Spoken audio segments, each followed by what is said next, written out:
Hello students, welcome to science class. Science में हम पढ़ रहे थे चैप्टर 2। तो आज स्टार्ट करते हैं।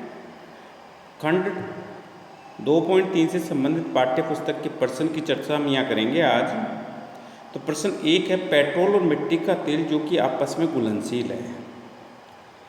पेट्रोल और दूसरा क्या है, मिट्टी का तेल जो कि आपस में घुलनशील है के मिश्रण को आप कैसे पृथक करेंगे। पेट्रोल तथा मिट्टी के तेल के क्वथनांकों में 25 डिग्री सेल्सियस से अधिक का अंतर है। तो देखो यहाँ जो दो द्रव दिए हुए हैं, पेट्रोल और मिट्टी का तेल, दोनों ही क्या हैं, घुलनशील हैं और दोनों के क्वथनांकों में अंतर 25 डिग्री सेल्सियस से अधिक है। तो इस स्थिति में हम जो विधि काम में लेंगे इनको पृथक करने के लिए, वो विधि होगी परभाजी आसवन विधि। कौन सी विधि होगी? परभाजी आसवन विधि। ठीक है, तो यहाँ इसका उत्तर हो जाएगा, पेट्रोल और मिट्टी के तेल के मिश्रण को परभाजी आसवन विधि द्वारा पृथक किया जा सकता है। प्रश्न संख्या 2, पृथक करने की सामान्य विधियों के नाम लिखिए। तो देखो, पहला है दही से मक्खन को। दही से मक्खन को अलग करने के लिए अपकेंद्रीकरण विधि का उपयोग किया जाता है, जिससे इसमें मक्खन जो है ऊपर की सतह पर आ जाता है।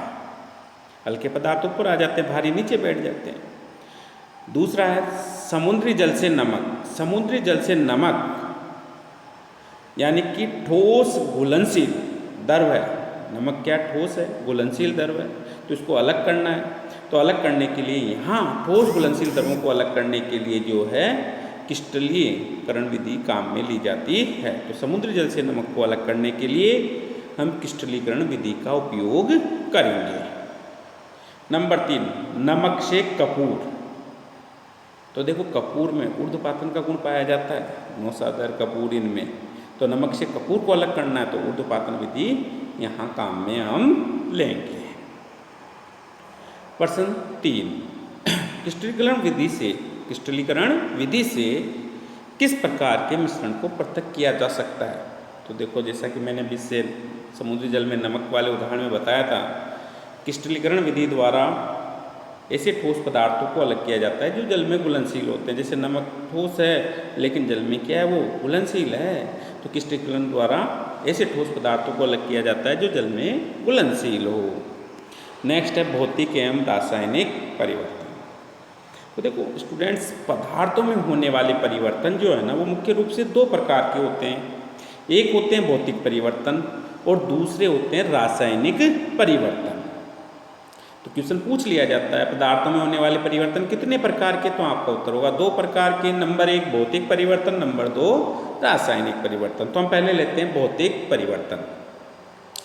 तो देखो, पदार्थों में होने वाला ऐसा परिवर्तन जिसमें पदार्थ के भौतिक गुण, अब भौतिक गुण कौन से, रंग, रूप, अवस्था, आकार, आयतन, घनत्व आदि में परिवर्तन होता है, लेकिन पदार्थ के रासायनिक संगठन व गुणों में कोई परिवर्तन नहीं होता है तथा परिवर्तन का कारण हटाने पर मूल पदार्थ पुनः प्राप्त हो जाता है, भौतिक परिवर्तन कहलाते हैं।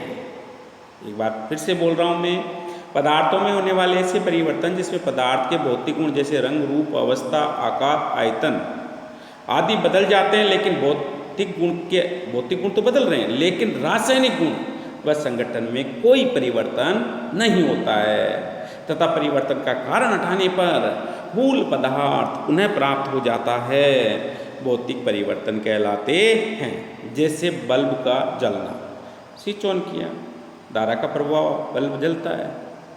ठीक है, उल्टी दिशा में स्विच को चलाएंगे तो वह बंद हो जाएगा। जल में नमक का घुलना, जल में नमक घुल जाएगा, क्रिस्टलीकरण द्वारा इसे पुनः प्राप्त कर लेंगे। मोम का गलना, यानी यहाँ मोम पिघल रहा है, तो मोम का गलना क्या है, भौतिक परिवर्तन। जल का वाष्पीकरण भी क्या है, भौतिक परिवर्तन है। क्या है, भौतिक परिवर्तन।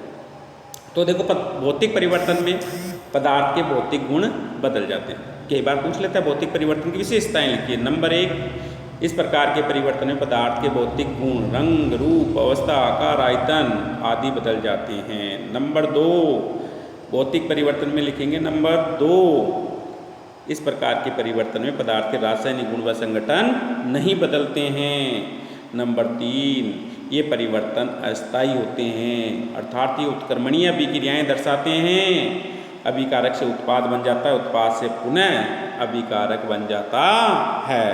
इसमें नए पदार्थ का निर्माण नहीं होता है।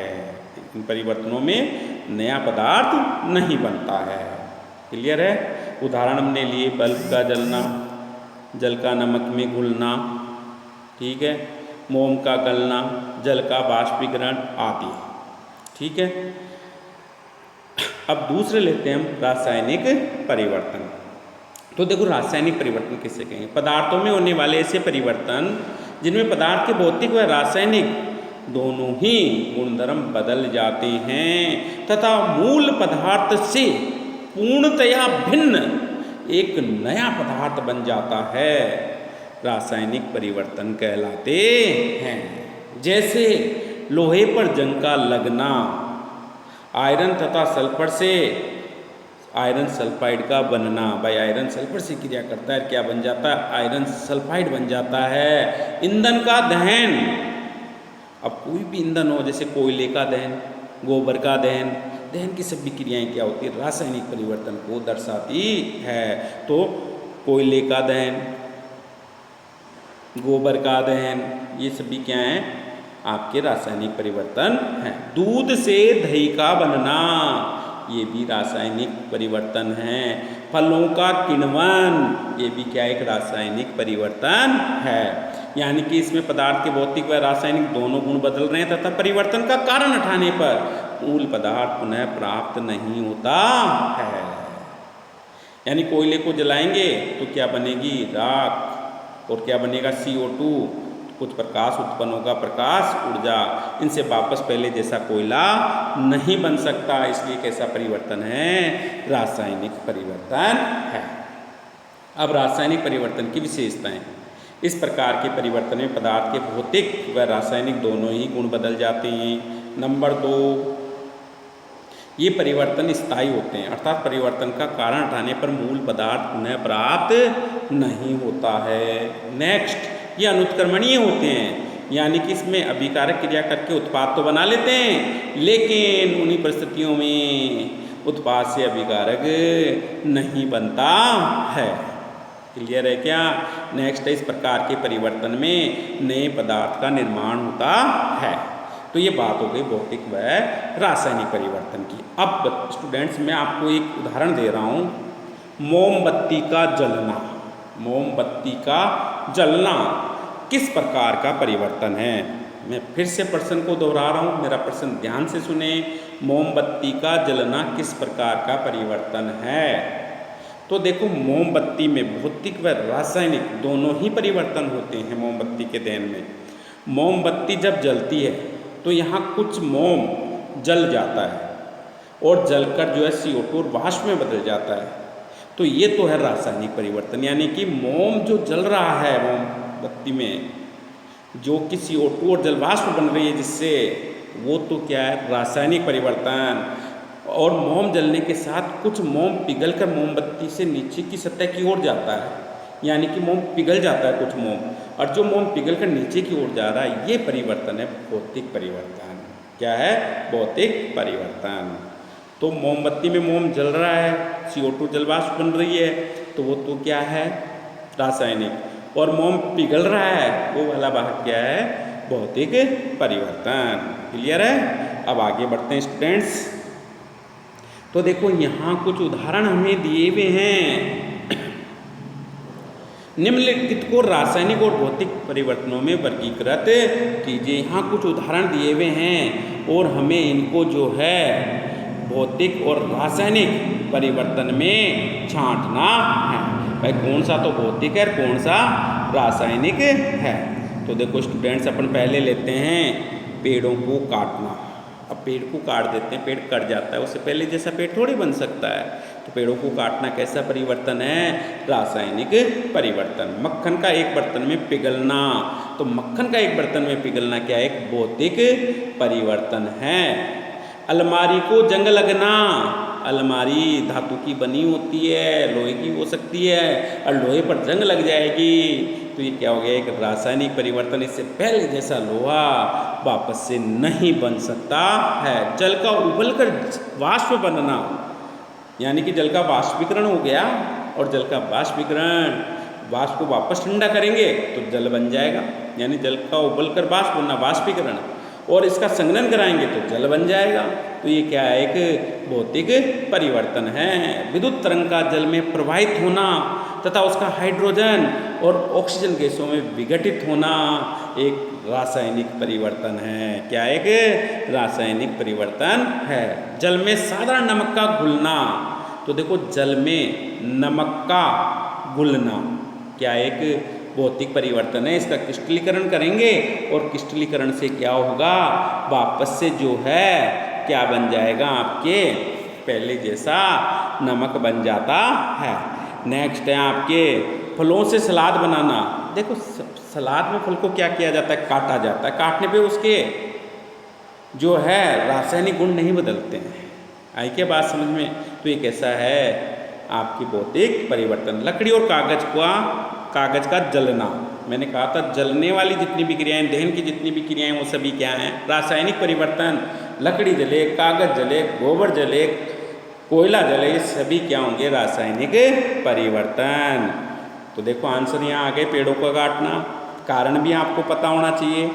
रासायनिक परिवर्तन है, पेड़ काटने के बाद उससे पहले जैसा नया पेड़ तैयार करना, बीज से तैयार होगा, उस भाग से कम में होता है, पेड़ों में नहीं होता है। ऐसा गुलाब में होता है कलम रोपण। ठीक है। अब देखो मक्खन, तो इनके कारण भी आपको सबके पता होने चाहिए। तो मैंने आपको सबके कारण सहित इनके आंसर बताएं, तो ये आपको पता होने चाहिए। तो ये अपने क्लियर हो चुका है। अब देखते हैं नेक्स्ट क्वेश्चन। तो देखो नेक्स्ट क्या? अपने आसपास की चीज़ों को शुद्ध पदार्थों या मिश्रण से अलग करने का प्रयत्न करें।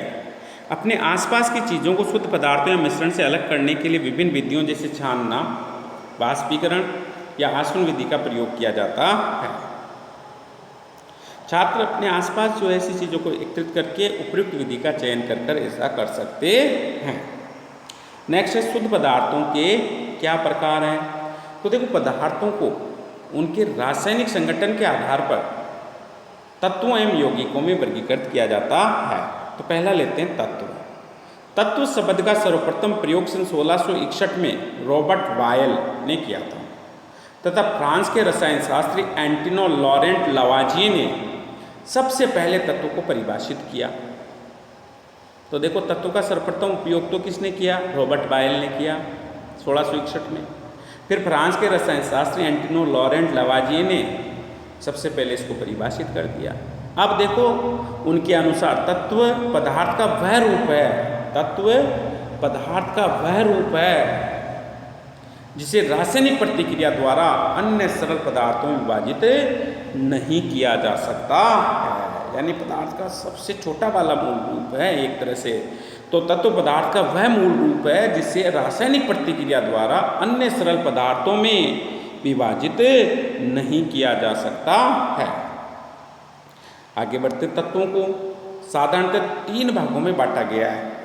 पहला धातु, दूसरा अधातु, तीसरा है उपधातु। स्टूडेंट्स आपने आवर्त सारणी का नाम सुना होगा। आवर्त सारणी में धातु, अधातु, धातु तीनों ही तत्व पाए जाते हैं। बाईं ओर जो है धातुएं होती हैं, दाईं ओर अधातुएं होती है। धातु और अधातु को पृथक्कृत करने वाली सीढ़ी जैसी संरचना में जो है उपधातुएं होती हैं। तो हम बात करते हैं धातुओं के गुण। तो देखो धातुएं क्या करती हैं? ऐसे तत्व जो सामान्यतः इलेक्ट्रॉन का त्याग कर धनायन बनाने की प्रवृत्ति रखते हैं तथा जो ऊष्मा और विद्युत के सुचालक होते हैं वो धातु कहलाते हैं। वो क्या कहलाते हैं? धातु कहलाते हैं। अब धातुओं के गुण, कुछ गुणों की यहाँ चर्चा की गई है। धातुएं चमकीली होती हैं। धातुएं क्या होती हैं? चमकीली, यानी कि शुद्ध अवस्था में होती हैं तो चमकीली होती हैं, जैसे चांदी, सफ़ेद, सोना, पीला होता है। नंबर 2, ये ताप की सुचालक होती है। धातुएं ताप की सुचालक होती हैं, और ताप की सुचालक होने का, ताप कह सकते हैं, ऊष्मा कह सकते हैं, ऊष्मा या ताप की सुचालक होती हैं। इसीलिए इन धातुओं का उपयोग खाना पकाने के बर्तन बनाने में किया जाता है। आपने देखा होगा मम्मी जी जिस कुकर में सब्जी पकाती है वो किसका बना होता है? धातु का, एल्यूमिनियम धातु का होता है या स्टेनलेस स्टील का होता है। आई क्या बात समझ में? तो मम्मी जी जिस तवे पे रोटी सेकती हैं सामान्यतः वो क्या है? लोहे का होता है। तो इनका उपयोग, धातुओं का उपयोग जो है खाना पकाने के बर्तन बनाने में क्यों किया जाता है? क्योंकि ये ताप या कह सकते हैं ऊष्मा की सुचालक होती है। नेक्स्ट है, धातुएं विद्युत की सुचालक होती हैं। धातुएं विद्युत की भी क्या होती हैं? सुचालक। आपने देखा होगा, इसीलिए इनका उपयोग घरों में जो है, जो इलेक्ट्रिक परिपथ बनाते हैं उनमें जो धारा प्रवाह, धारा को एक जगह से दूसरी जगह ले जाने के लिए जो है धातुओं का उपयोग किया जाता है। तो घरों में सामान्यतः जो विद्युत परिपथ बनाए जाते हैं उनमें तांबे का उपयोग किया जाता है। क्लियर है? नेक्स्ट है, धातुएं जो है तन्य होती हैं, अर्थात इनमें तन्यता का गुण पाया जाता है। अब यहाँ प्रश्न था, तन्यता क्या होती है? धातुओं को खींचकर पतले तार के रूप में परिवर्तित करना तन्यता कहलाता है। और जिन धातुओं में ये गुण पाया जाता है वो तन्य धातुएं कहलाती हैं, और ये तन्यता का गुण सबसे ज़्यादा सोने और चांदी में पाया जाता है। नेक्स्ट है, आघातवर्ध्यता। धातुओं को पीटकर चादर के रूप में परिवर्तित करना या ढालना आघातवर्ध्यता कहलाता है। और जिन धातुओं में गुण पाया जाता है वो आघातवर्ध्य धातुएं कहलाती हैं। सोने और चांदी में ये गुण सर्वाधिक पाया जाता है। नेक्स्ट है, धातुओं में प्रतिध्वनि गुण पाया जाता है, यानी प्रतिध्वनि से पूर्ण होती हैं। ठीक है, उदाहरण सोना, चांदी, तांबा, लोहा, एल्युमिनियम, सोडियम इत्यादि धातुओं के उदाहरण हैं। पारा धातु होते हुए भी कमरे के तापमान पर द्रव अवस्था में पाया जाता है। पारा धातु है लेकिन ये कमरे के ताप पर द्रव अवस्था में पाया जाता है। क्वेश्चन पूछा जाता है कमरे के ताप पर द्रव धातु का नाम लिखिए, तो आपका उत्तर होगा पारा। ठीक है, अधातुओं के गुण। तो देखो, ऐसे तत्व जो इलेक्ट्रॉन ग्रहण कर ऋणायन बनाने की प्रवृत्ति रखते हैं तथा जो ऊष्मा और विद्युत के कुचालक होते हैं अधातु कहलाते हैं। अधातुएं विभिन्न रंगों की होती हैं, ये भंगुर होती हैं, यानी चोट करने पर ये छोटे छोटे टुकड़ों में टूट जाती हैं। नेक्स्ट ये ऊष्मा की कुचालक होती हैं। नेक्स्ट ये विद्युत की कुचालक होती हैं। नेक्स्ट इनमें तन्यता का गुण नहीं पाया जाता। नेक्स्ट इनमें आघातवर्ध्यता का गुण नहीं पाया जाता। नेक्स्ट ये प्रतिध्वनि पूर्ण नहीं होती है। उदाहरण hydrogen, carbon, oxygen, iodine, chlorine इत्यादि अधातुओं के उदाहरण हैं। कुछ तत्व धातु और अधातु के बीच के गुणों को प्रदर्शित करते हैं, इन्हें उपधातु कहते हैं, जैसे बोरान, सिलिकॉन, जर्मेनियम आदि। तो ऐसे भी कह सकते हैं, ऐसे तत्व जिनमें धातु व अधातु दोनों के गुण पाए जाते हैं वे उपधातु कहलाते हैं। सिलिकॉन, आर्सेनिक, बोरॉन, जर्मेनियम आदि इसमें आते हैं। आवर्त सारणी में दोनों के बीच में पाए जाते हैं ये उपधातु। नेक्स्ट है यौगिक। तो देखो यौगिक वह पदार्थ जो दो या दो से अधिक तत्वों के नियत अनुपात में रासायनिक तौर पर संयोजन से बनता है। दो या दो से अधिक तत्वों को एक निश्चित अनुपात में मिलाते हैं, रासायनिक संयोजन से जो बनता है वो क्या है? यौगिक है। यहाँ क्रियाकलाप दिया हुआ है। कक्षा के जितने विद्यार्थी को दो समूह में बांटते हैं, एक समूह को समूह फर्स्ट कह दिया, दूसरे को समूह सेकंड कह दिया। अब देखो दोनों समूह को 5 ग्राम लोहे का चूर्ण तथा 3 ग्राम सल्फर एक चीनी मिट्टी की प्याली में देते हैं। यानी समूह फर्स्ट को जो है लोहे के चूर्ण और सल्फर पाउडर को पीस कर दे दिया, उनको कह दिया इसे मिला लें। ठीक है, वो मिला लेते हैं। समूह सेकंड को लोहे का चूर्ण और सल्फर पाउडर पीस कर देते हैं, वो इसे मिलाते हैं तथा जो मिश्रण बना उसको तीव्र ताप पर ये लाल होने तक गर्म करते हैं। समूह 1 के को तो हमने कहा चूर्ण, लोहे का चूर्ण, सल्फर पाउडर दिया, मिला लें, अब कुछ नहीं करना है। समूह 2 के विद्यार्थियों को वही दोनों मिश्रण दिए, मिलाने को कहा, मिश्रण जो बना अब हम कह रहे हैं उस मिश्रण को तीव्र ताप पर लाल होने तक गर्म करें। अब ज्वाला से हटाकर मिश्रण ठंडा होने तक रख दें। समूह 1 व समूह फर्स्ट व सेकंड द्वारा प्राप्त सामग्री में चुंबकीय गुणों की जांच करते हैं तथा प्राप्त सामग्री के रंग और बनावट की तुलना करते हैं। प्राप्त सामग्री के एक भाग में कार्बन डाइसल्फाइड मिलाकर मिश्रण को अच्छी तरह कर छानते हैं। प्राप्त पदार्थ के दूसरे भाग में तनु सल्फ्यूरिक अम्ल या तनु हाइड्रोक्लोरिक अम्ल मिलाते हैं। इस क्रियाकलाप को लोहा तथा सल्फर तत्वों के साथ अलग अलग दोहराते हैं, अवलोकन को नोट करते हैं। तो देखो समूह 1 को जो हमने सामग्री दी है उसको मिलाने को ही कहा है, मिश्रण मिला, लेकिन वहाँ जो परिवर्तन होंगे वो भौतिक परिवर्तन ही होंगे। लेकिन समूह 2 में जो हमने दिया वहाँ उसे गर्म किया, मिलाया तो वहाँ कैसे परिवर्तन हो गए, रासायनिक परिवर्तन। अब देखो कुछ प्रश्न, क्या दोनों समूह द्वारा प्राप्त सामग्री दिखने में समान है? हाँ, दोनों समूह से प्राप्त सामग्री रंगहीन है। प्रश्न 2, किस समूह द्वारा प्राप्त सामग्री में चुंबकीय गुण विद्यमान हैं? तो देखो चुंबकीय गुण किस में होंगे, समूह फर्स्ट द्वारा प्राप्त सामग्री में चुंबकीय गुण विद्यमान हैं, क्योंकि यहाँ भौतिक परिवर्तन हुआ है, मूल पदार्थ पुनः प्राप्त हो जाते हैं, भौतिक गुणों में ही परिवर्तन हुआ है। ठीक है, क्या प्राप्त सामग्री के घटकों को हम पृथक करने में सक्षम हैं? हाँ, समूह 1 के जो सामग्री प्राप्त हुई उन्हें भौतिक विधियों द्वारा पृथक किया जा सकता है, तो घटकों को भौतिक विधियों द्वारा पृथक कर सकते हैं। नंबर 4, क्या तनु सल्फ्यूरिक अम्ल या तनु हाइड्रोक्लोरिक अम्ल सामग्री पर डालने से दोनों समूह से गैस प्राप्त होती है? क्या दोनों स्थितियों में प्राप्त गैस की गंध समान या अलग अलग हैं? दोनों ही स्थितियों में प्राप्त गैसें अलग अलग हैं। समूह फर्स्ट द्वारा प्राप्त गैस हाइड्रोजन है जो रंगहीन, गंधहीन, ज्वलनशील है। समूह 2 द्वारा प्राप्त गैस हाइड्रोजन सल्फाइड है और ये रंगहीन गैस है तथा इसकी गंध सड़े हुए अंडे जैसी होती है। निष्कर्ष, दोनों समूहों द्वारा प्राप्त पदार्थ भिन्न गुणों को दर्शाते हैं। प्रारंभ में दोनों पदार्थ समान थे, परंतु समूह 1 में फर्स्ट में भौतिक परिवर्तन और समूह 2 में क्या हुए, रासायनिक परिवर्तन। समूह फर्स्ट द्वारा प्राप्त सामग्री लोहा तथा सल्फर का मिश्रण है। मिश्रण का गुण उन दोनों मिले हुए तत्वों के गुणों के समान है।